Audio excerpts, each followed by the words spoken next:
You ask Tiger to calculate. This deals with finding the midpoint between 2 points. The midpoint between the 2 points is 5, 19.5. Let's solve it step by step.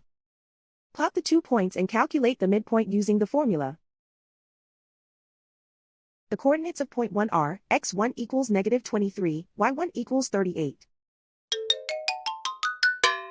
The coordinates of point 2 are, x2 equals 33, y2 equals 1. PM represents the midpoint of the 2 points.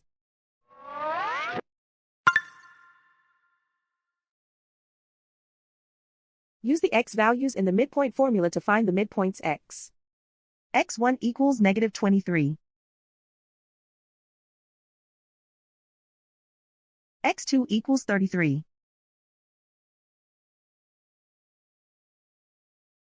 Simplify the arithmetic.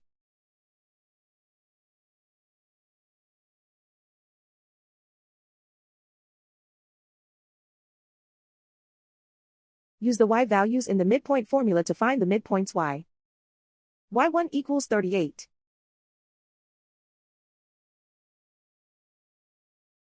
y2 equals 1.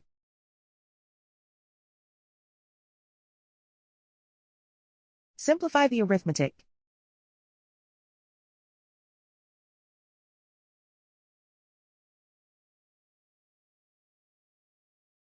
And so, the midpoint is 5, 19.5.